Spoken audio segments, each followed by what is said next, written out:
Hello दोस्तों, एक बार फिर आपका चांदपुर आईएएस एकेडमी में स्वागत है। आज हम इस वीडियो में डिस्कस करेंगे बाबर के बारे में। तो बाबर मुगल काल का संस्थापक था। मुगल काल का संस्थापक कौन था? बाबर। बाबर का शासनकाल कब से कब तक रहा था? 1526 से 1530 ईस्वी तक रहा था। बाबर का जन्म कब हुआ था? फरगना में हुआ था। फरगना पड़ता कहाँ है? उज्बेकिस्तान में। आज की डेट में कहाँ पड़ता है? उज्बेकिस्तान में। लगभग 1400 के आसपास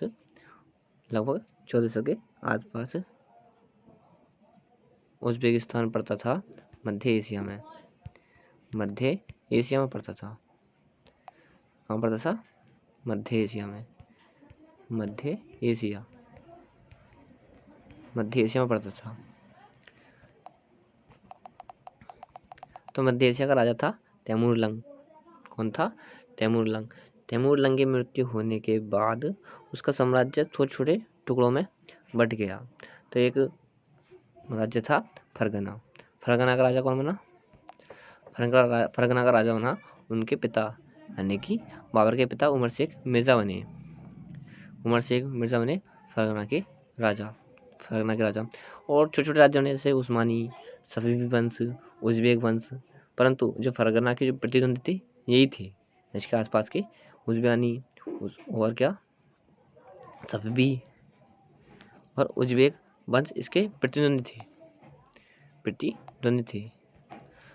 तो उसके बाद में बाबर के पिताजी का नाम उमर शेख मिर्जा। किस वंश से थे? तैमूरलंग से। मैंने बता दिया अभी। किस वंश से? तैमूरलंग से। जो तैमूरलंगी से तुर्की थे। कौन से? तैमूरलंग तुर्की था। तैमूरवंशी कौन से थे? तैमूरवंशी तुर्की थे। कौन? तुर्की। जो उमर शेख मिर्जा थे ना, तैमूर वंश के 5वीं पीढ़ी थी। कौन सी पीढ़ी? 5वीं जनरेशन का व्यक्ति था। 5वीं जनरेशन का तैमूर वंश से 5वीं पीढ़ी का था उमर शेख मिर्जा। बाबर के माता का नाम तुगलक निगार। किस वंश थी? चंगेज खां। मंगोल वंश, यानी क्या? चंगेज वंश। तुगलक निगार जो मंगोल वंश की 12वीं पीढ़ी थी। कौन सी पीढ़ी? 12वीं पीढ़ी की लेडीज थी। कौन सी? 12वीं पीढ़ी की औरत थी। अब इसकी दादी एहसान दौलत बेगम। बाबर की दादी का नाम एहसान दौलत बेगम। उसके बाद जब फरगना का राजा उमर शेख मिर्जा बने, उसके बाद उनकी मृत्यु के बाद बाबर फरगना का राजा कब बना? 1494 में राजा बना फरगना का। कब बना? 1494 में फरगना का राजा बन गया।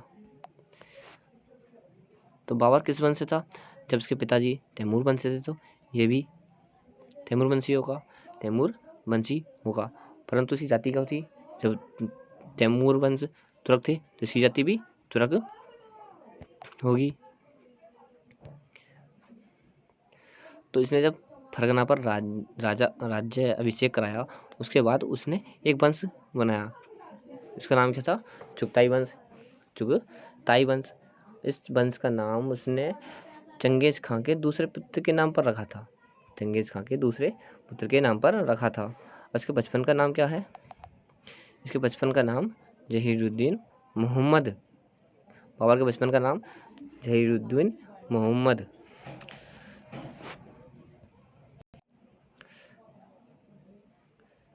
मैंने बताया था। तो जो इसका पिताजी थे, कौन से राज्य में राजा थे? फरगना में। तो फरगना के जो आसपास के राजा थे, प्रतिद्वंदी थे, कौन से बनते? एक तो उस्मानी था, एक सफवी था, एक उज्बेक थी और अन्य भी थे।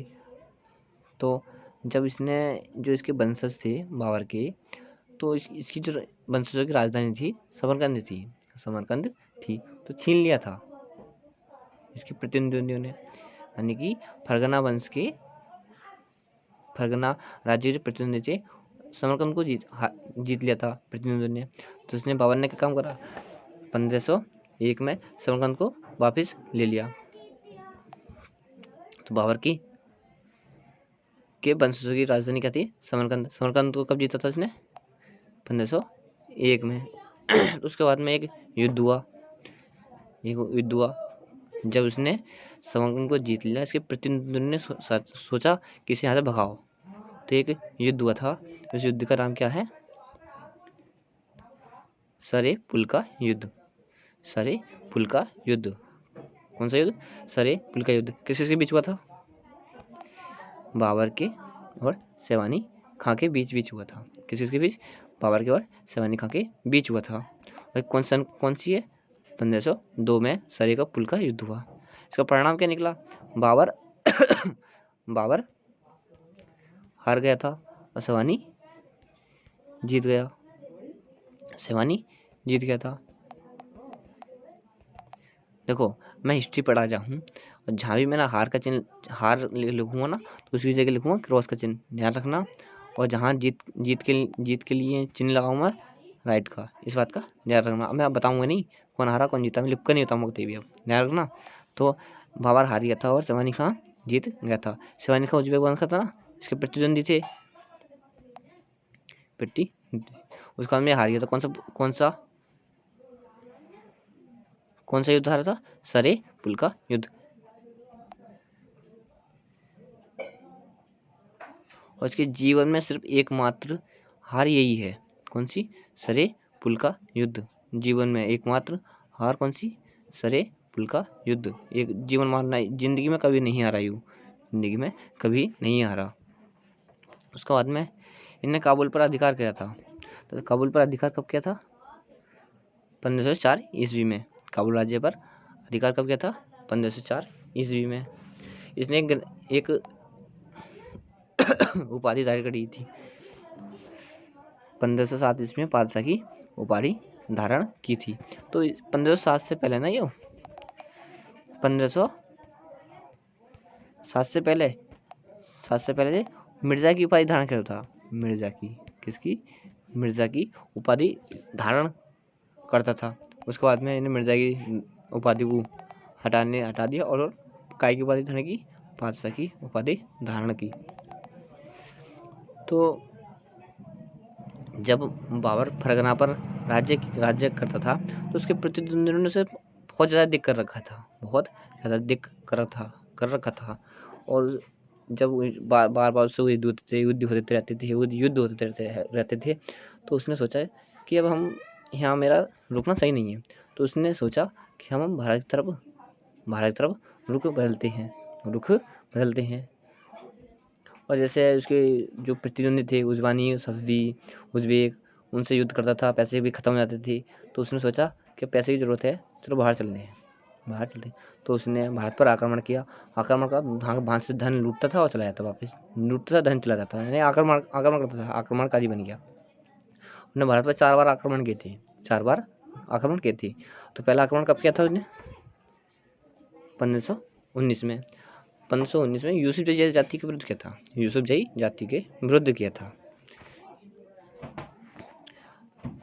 जाति के विरुद्ध किया था, तो उसने कौन कौन से क्षेत्र जीते थे, एक तो बाजौर का किला जीता था और भेरा का क्षेत्र जीता था।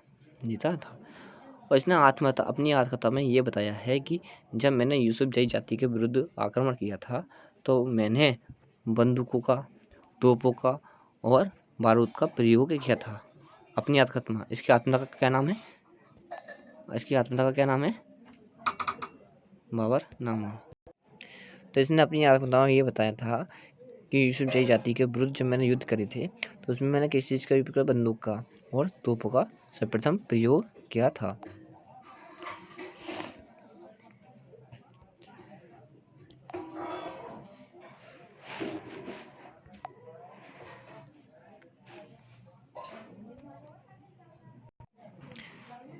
तो बाबर का दूसरा आक्रमण कौन सा था, 1519 में ही किया था। तो 1519 में शायद इसने पेशावर, यानी खैबर दर्रा कहाँ है, पाकिस्तान में है ना, हाँ पेशावर में क्या था, कहाँ, पेशावर में। उसके बाद से पता चला कि जो मेरे प्रतिद्वंदी हैं, राजधानी पर आक्रमण करने वाले हैं। इस पर वापस जाना पड़ा पेशावर को छोड़ने के बाद। फिर तीसरा आक्रमण 1520 में किया था, 1520 में। तो इसने जो पहला आक्रमण किया था ना यूसुफ जैजादी जी के विरुद्ध, उसी पर किया था। तो उसने बहजोर का निकला दे दिया था, परंतु कुछ दिनों के बाद यूसुफ जैजादियों ने उसे अगर अधिक कप पे ग्रहण कर लिया था। उसके बाद में 1520 में दोबारा से ही अधिकार जमा लिया बाजौर पे, भैरा पे और कुछ अन्य राज्य थे जैसे कि सैयदपुर था, सियालकोट था, कर लिया। उसका बाद चौथा आक्रमण किया था ने 1524 में, पेशावर अभियान। जो द्वितीय अभियान में पेशावर को छोड़ा चला गया ना, फिर चौथे अभियान में दोबारा से ही पेशावर अभियान करता है, अब पूर्ण रूप से पेशावर को जीत लेता है। उसके बाद में पेशावर अभियान में ये पता चला कि जो पंजाब का गवर्नर था, पंजाब का गवर्नर दौलत खां, कौन? दौलत खां पंजाब का गवर्नर था। तो इसे पंजाब का गवर्नर किसने बनाया था? इब्राहिम लोदी ने बनाया था, जो दिल्ली सल्तनत का राजा था, यानी कि लोदी वंश का राजा इब्राहिम लोदी, अंतिम लोदी वंश का राजा कौन था? इब्राहिम लोदी ने दौलत खां को पंजाब का गवर्नर घोषित किया था। तो थोड़ी सी अनबन हो गई थी दौलत खां में और इब्राहिम लोदी में। तो दौलत खां और राणा सांगा ने दोनों ने ही बाबर को आमंत्रित किया कि भारत पर आक्रमण करो, भारत पर आक्रमण करो। दौलत खां ने अपने पुत्र को भेजा था पत्र लिख के, राजदूत के तौर पर बाबर के पास, कि भारत पर आक्रमण करो।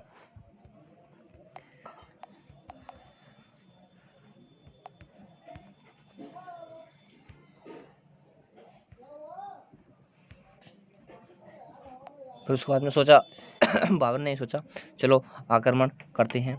तो उसके बाद में आक्रमण करा इब्राहिम लोदी के विरुद्ध। तो इब्राहिम लोदी और बाबर में एक युद्ध होता है, इब्राहिम लोदी और बाबर में एक युद्ध होता है। तो इस युद्ध का क्या नाम है? उस युद्ध का नाम है पानीपत का प्रथम युद्ध। पानीपत का प्रथम युद्ध कब हुआ था? 20 अप्रैल 1526 में। 20 अप्रैल 1526 में हुआ था। किसी से बीच हुआ था? बाबर के और इब्राहिम लोदी के, जिसमें कि बाबर जीत गया था और इब्राहिम लोदी मर गया था। तो यहीं पर ही अफगान सल्तनत का समाप्त हो जाता है, यानी इब्राहिम लोदी अफगानी था, तो अफगान सल्तनत का अफगानी सल्तनत खत्म हो जाती है। तो पानीपत के प्रथम युद्ध में बाबर ने क्या क्या नीति, क्या क्या राजनीति, कूटनीति अपनाई थी, उसके बारे में डिस्कस करेंगे। तो बाबर ने एक नीति अपनाई थी, कौन सी नीति? तुलगमा युद्ध नीति। उन्हें सीखी किससे थी? उज़्बेकों से। किससे? उज़्बेकों से सीखी थी। और जो तोपों को सजाने की विधि थी, उस विधि का नाम था उस्मानी विधि। मैंने बताया था इसके प्रतिद्वंदी उस्मानी भी थे, उज़्बेक भी, सब भी थे। तो जो तोपों को सजाने वाली विधि थी वो थी उस्मानी विधि। तो तोपों को सजाने वाले व्यक्ति कौन कौन थे? एक तो उस्ताद अली और मुस्तफ़ा खां। कौन कौन? उस्ताद अली और मुस्तफ़ा खां। एक ग्वालियर का एक राजा था विक्रमजीत, जो इब्राहिम लोदी का दोस्त था।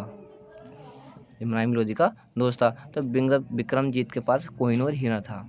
तो जब इब्राहिम लोदी का साथ दिया विक्रमजीत ने, तो इब्राहिम लोदी और विक्रमजीत को तो मार दिया था। तो उसके बाद उसका जो हीरा था, कोहिनूर हीरा था, वो हुमायूं ने छीन लिया था। किसने? हुमायूं ने छीन लिया था।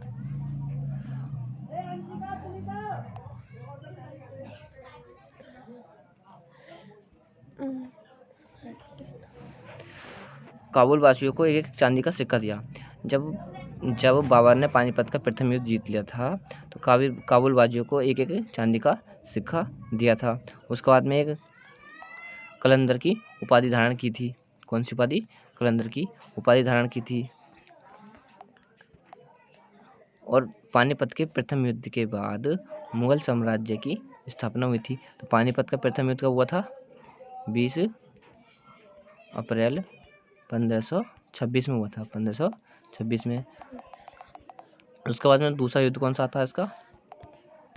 खानवा का युद्ध। कौन सा? खानवा का युद्ध कब हुआ था? 16 मार्च अगले ही साल, यानी कि 16 मार्च 1527 ईस्वी में। तो अगला युद्ध कौन था? खानवा का युद्ध। तो खानवा का युद्ध करने का क्या कारण था बाबर का? बाबर का कारण तो कुछ नहीं था, राणा साहब का कारण था। राणा साहब का कारण क्या था? जब राणा साहब ने आमंत्रित किया था युद्ध करने के लिए बाबर को, तो ये सोच के किया था कि वो आक्रमण करके वापिस चला जाएगा बाबर से, और परंतु ऐसा नहीं हुआ। तो वो उसने निश्चय कर लिया कि मैं भारत में ही रहूँगा। तो बाबर ने राणा साहब ने सोचा कि अब इससे युद्ध करके इसे हरा के भारत से बाहर किया जाए। तो खानवा का युद्ध का कारण यही हुआ। खानवा का युद्ध कब हुआ था? 16 मार्च 1527 में। किन के बीच? बाबर के और राणा साहब के बीच हुआ था, जिसमें कि बाबर की जीत हुई थी और राणा साहब हार गया था। तो खानवा का युद्ध का स्रोत, यानी कि खानवा का युद्ध का जिक्र किस पुस्तक में हुआ है? बाबरनामा किताब में हुआ था, यानी कि बाबर की आत्मकथा बाबरनामा में हुआ है। खानवा के युद्ध के बाद इसने एक उपाधि धारण की थी, उस उपाधि का नाम है गाजी। कौन सी उपाधि? गाजी। खानवा के युद्ध के बाद शराब पर प्रतिबंध लगा दिया था। काय का? शराब पर पूर्ण प्रतिबंध लगा दिया था। शराब पर पूर्ण प्रतिबंध लगा दिया था। परंतु जब युद्ध करने से पहले है जो इसके सैनिक थे, उसने शराब के मटके फोड़े थे, क्योंकि वो ये कह रहा था अब जितनी शराब तुम्हें पीनी है अब पी लो, उसके बाद में तुम युद्ध जीतने के बाद या युद्ध के बाद तुम्हें शराब नहीं दी जाएगी। ध्यान रखना, शराब के मटके कब फोड़े थे? खानवा के युद्ध में। इसने एक नारा दिया था खानवा के युद्ध में, जिहाद का नारा। और साथ में ये भी कहा था कि तमगा कर, यानी व्यापारी कर नहीं लिया जाएगा किसी भी मुसलमान से, किसी भी मोमिन व्यक्ति से तमगा कर नहीं लिया जाएगा। तमगा कर क्या था? व्यापारिक कर। फिर अगला युद्ध था हमारा चंदेरी का युद्ध। कौन सा? चंदेरी का युद्ध। तो चंदेरी का युद्ध किसके बीच हुआ था? मेंदिनी राय और बाबर के बीच। चंदेरी का राजा था मेंदिनी राय, उसके बीच और बाबर के बीच हुआ था जनवरी 1928 में, जिसमें कि बाबर जीत गया था और मेंदिनी राय हार गया था। और चंदेरी का युद्ध में एक खासियत है, जब चंदेरी का युद्ध हुआ तो बाबर की सेना ने, बाबर ने इतने राजपूतों का हत्या की, उनके सिर काटे कि उनकी जो लाशों को एक बना दिया था गुम्मदनुमा, और उसके ऊपर जाकर बैठ गया बाबर। तो ऐसा प्रतीत होता है कि बाबर तैमूर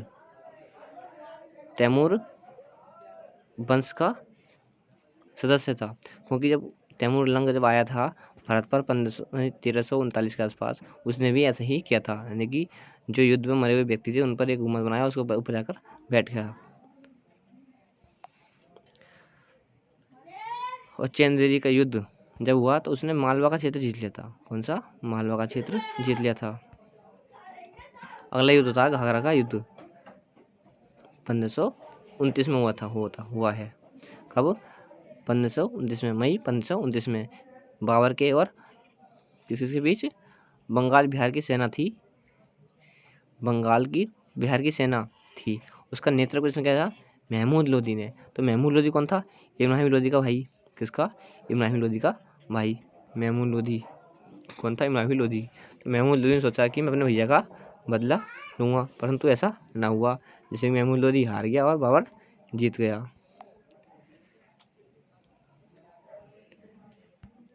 उसके बाद में बाबर की मृत्यु कब हुई? 26 दिसंबर 1930 में। 26 दिसंबर 1930 में। उसका मकबरा कहाँ है? काबुल में, परंतु दफनाया गया था आगरा में।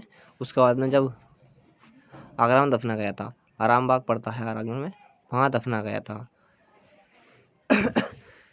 उसके बाद में उसकी बाबरनामा पढ़ी तो उसमें पता चला कि उसमें आत्मकथा में लिखा हुआ था कि जब मैं मर जाऊं तो काबुल में दफनाया जाए।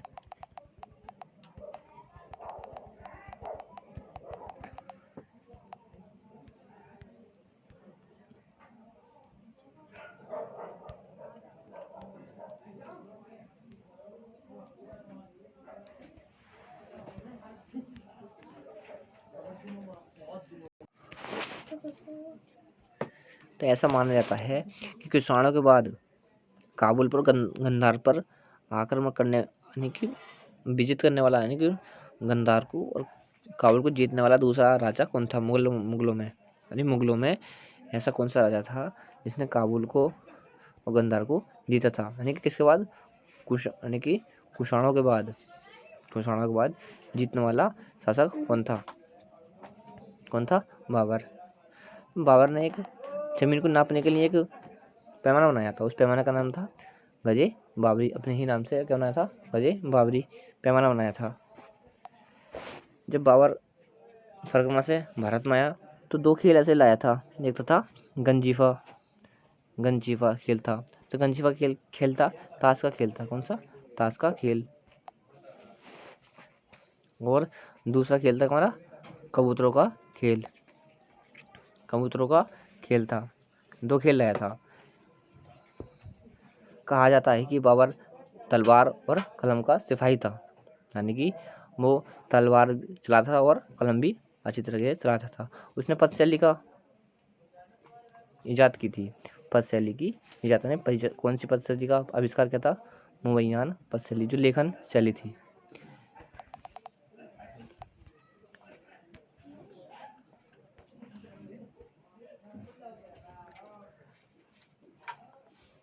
तो मुवैयन पदशैली एक नई तरह के छंद लिखे जाते थे। एक अलग तरीके से वो अपने तरीके से जो शैली बनाई होगी उसमें नए तरीके से छंद लिखे जाते थे।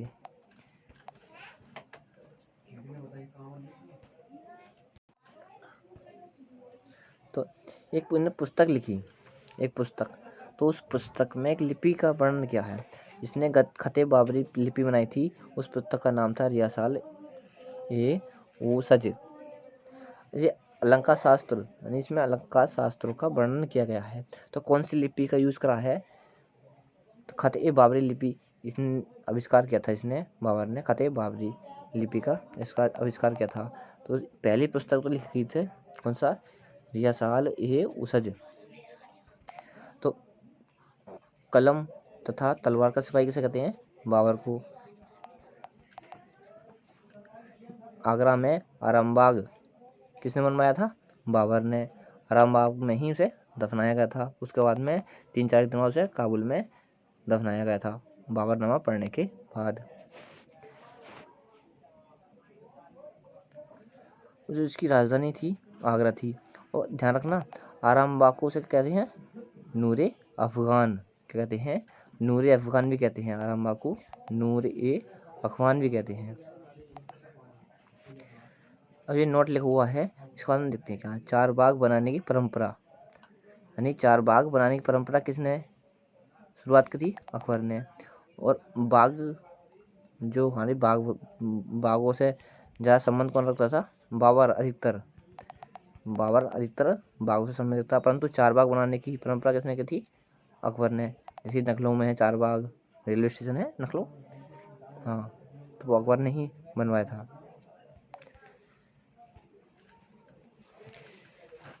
जो बाबर की आत्मकथा का नाम क्या है? बाबरनामा, या फिर तुजुके बाबरी भी कहते हैं इसे। दूसरा नाम तुजुके बाबरी। तो किस भाषा में लिखी हुई है? इसने किस भाषा में यूज करा है?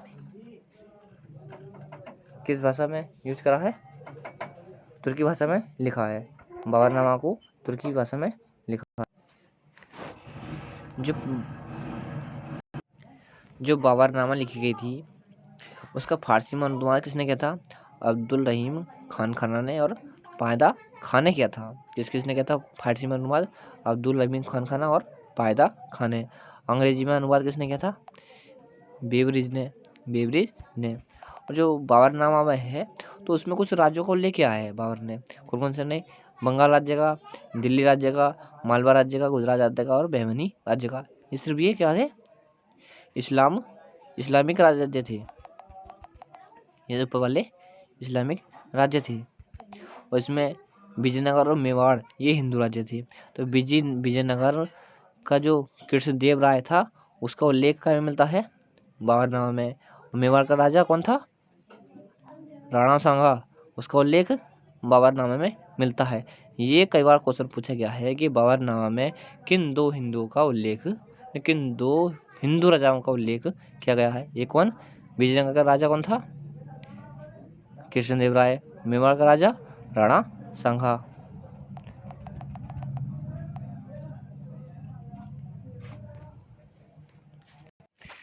तो बाबर का व्यक्तिगत परिचय क्या है? उसके 4 पुत्र थे। कितने पुत्र थे? 4 पुत्र थे। कौन कौन से? पहले हुमायूं था, फिर अस्करी, हिंदाल, कामरान। 4 पुत्र हो गए। उसकी एक पुत्र थी गुलबदन बेगम। इसने पुस्तक क्या लिखी थी? पुस्तक लिखी थी। कौन सी? हुमायूंनामा पुस्तक लिखी थी गुलबदन बेगम ने। तो हुमायूंनामा के 2 पार्ट हैं। पहला पार्ट बाबर के नाम पर लिखा हुआ, दूसरा पार्ट हुमायूं के नाम पर लिखा हुआ है। हुमायूंनामा तो लिखी हुई है, किस भाषा में लिखी हुई है? फारसी भाषा में लिखी हुई है। तो आज का टॉपिक हमारा बाबर पर था, जो आज पूरा हुआ। अगली वीडियो में हम हुमायूं के बारे में डिस्कस करेंगे। बाबर के बाद अगला राजा कौन है? हुमायूं, उसके बारे में डिस्कस करेंगे। और चैनल को सब्सक्राइब करना ना भूलें।